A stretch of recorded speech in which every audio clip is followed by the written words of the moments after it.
Hello students. Question number 1 देखिए आपका क्या है। सबसे पहले क्वेश्चंस को पढ़ लेते हैं।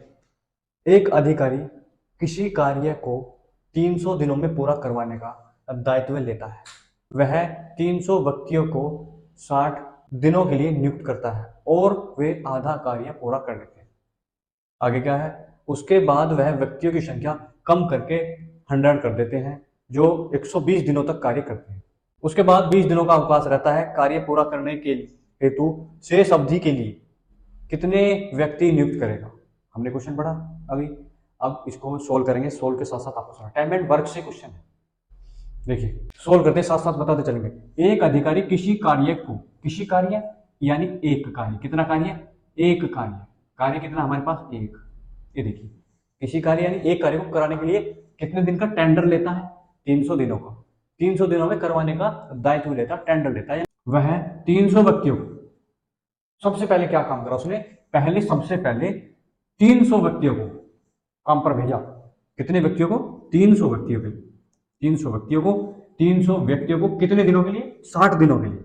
सबसे पहले उसने 300 व्यक्तियों को 60 दिनों के लिए नियुक्त करता है और वे आधा कार्य, देखिए, और वे आधा कार्य पूरा कर देते हैं। कितना कार्य, आधा कार्य, आधा कार्य पूरा कर देते हैं।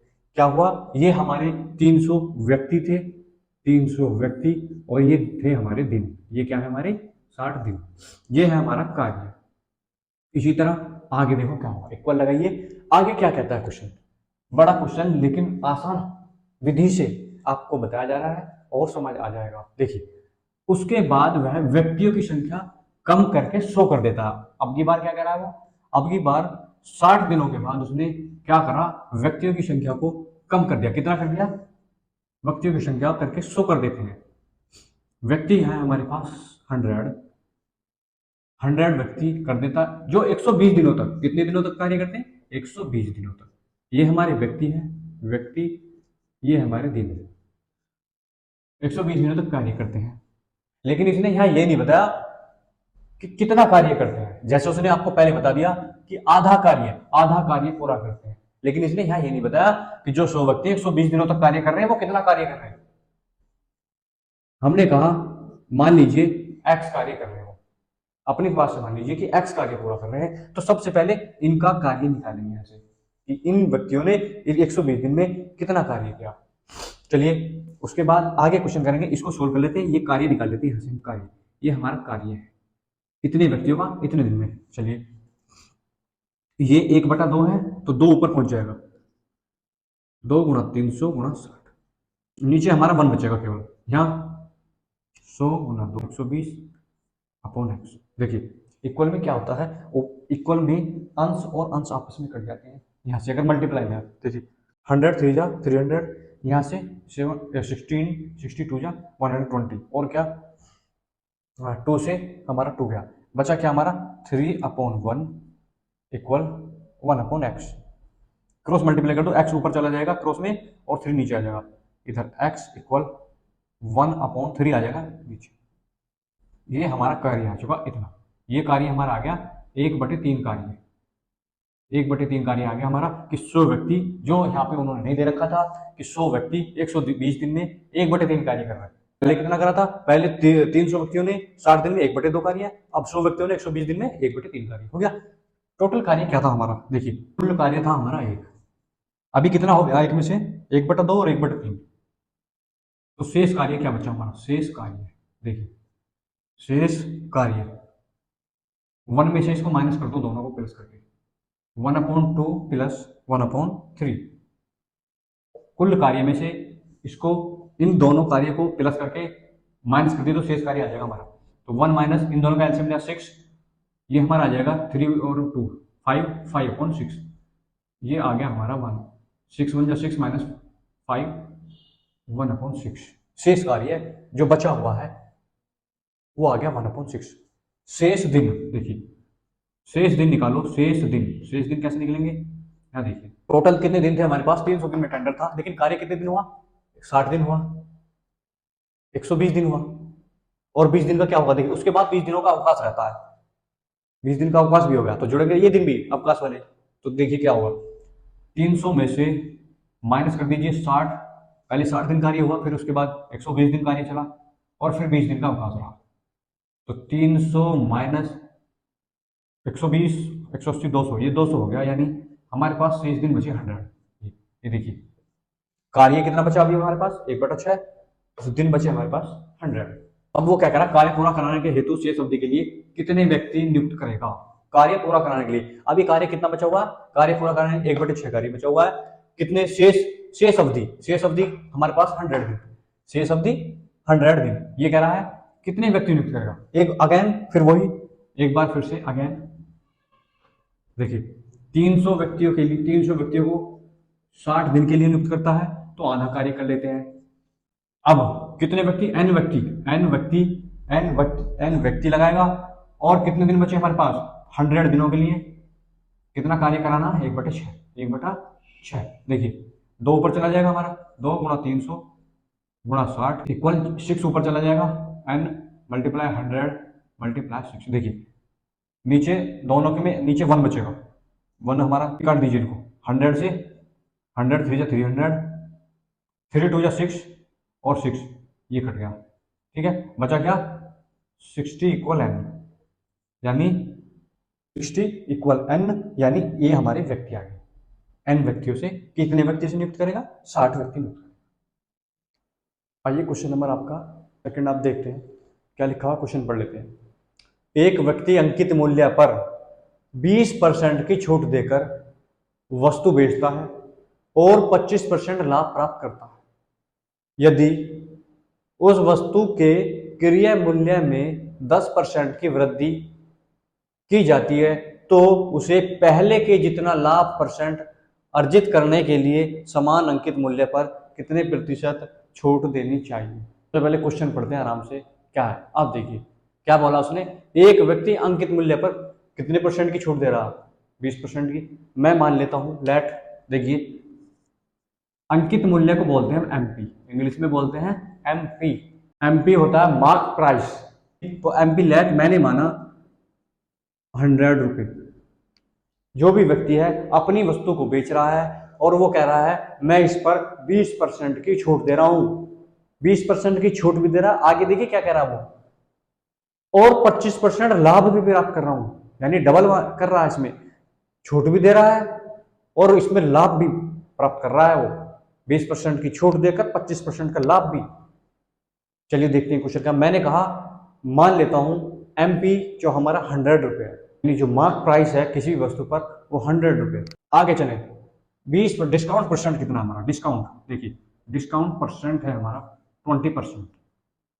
100 रुपए पर जब तुम डिस्काउंट दोगे, जब हमारा 100 होता है, कितना भी डिस्काउंट हो चाहे प्रॉफिट हो लॉस हो, है देखिए अगर ये हमारा सेलिंग प्राइस क्या हो जाएगा, एसपी 100 का 20% 20 होता है, और इसको 100 माइनस 20 करेंगे तो 80 आ जाएगा।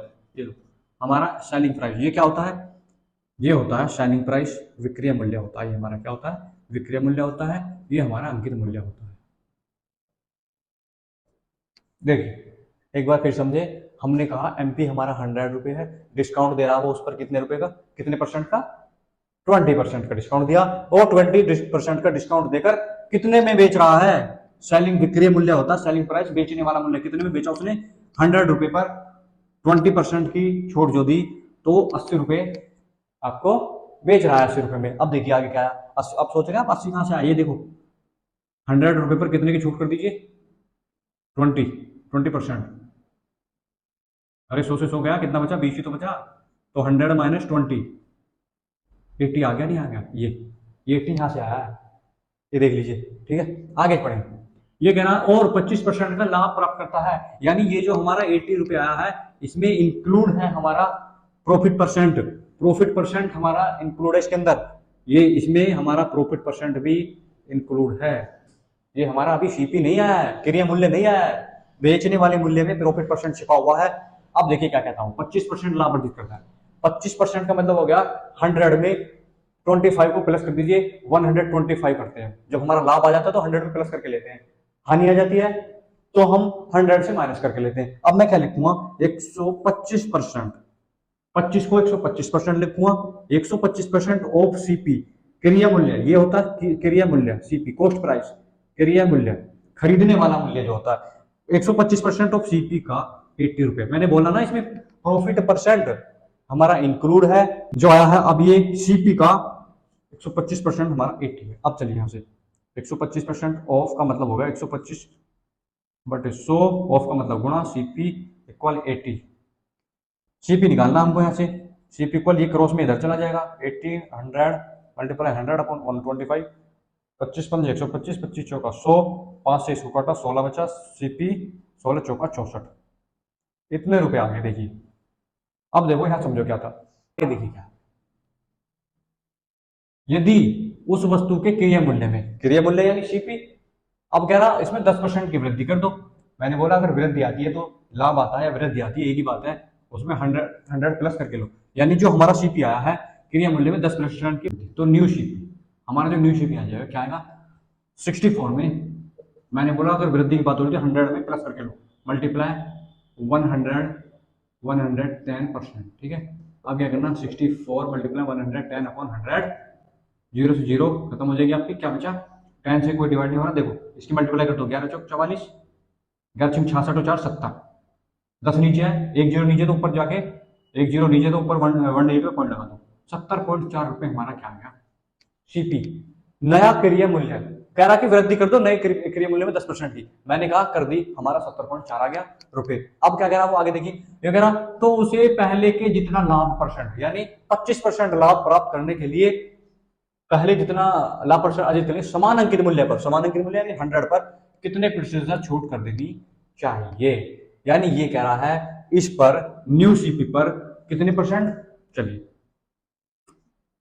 यानी